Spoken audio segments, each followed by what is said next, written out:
weddings and funerals. Not so many of the funerals, but the weddings, though we did write for funerals. We wrote for Dorothy Freed's funeral, which was quite a big musical affair.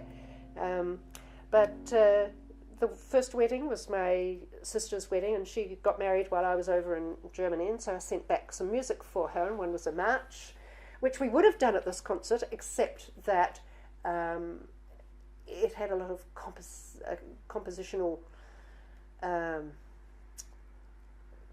things which needed alteration before I could play it again. It really needed rewriting before I could play it again, so we didn't play that one.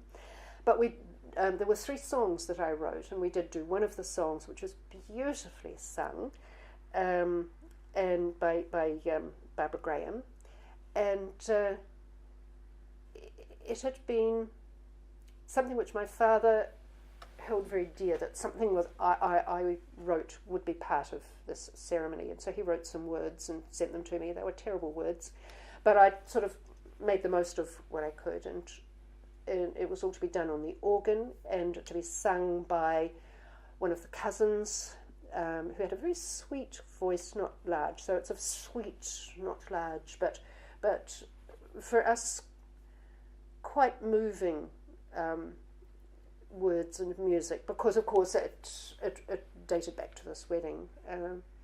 But I thought that it was worthwhile putting in some of this, because it just shows the fact that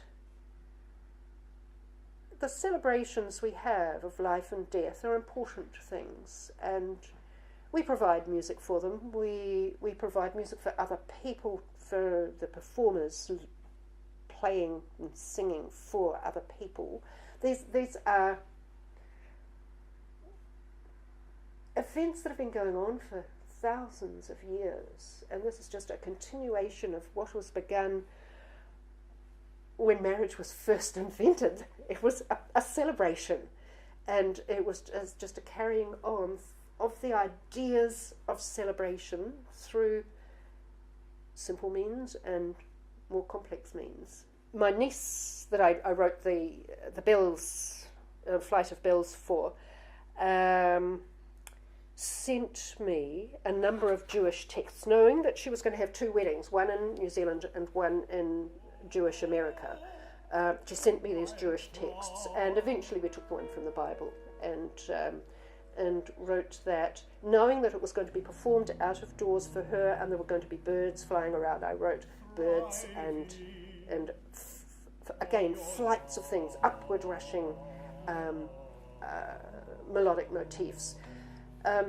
Roger found it quite hard to sing, and it probably would have been better sung by a female voice because of the character of the sounds, but the recipients enjoyed it very much.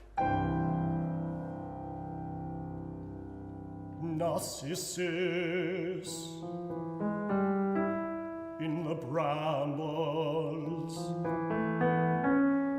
brightest flower, brightest flower, I choose you from all others.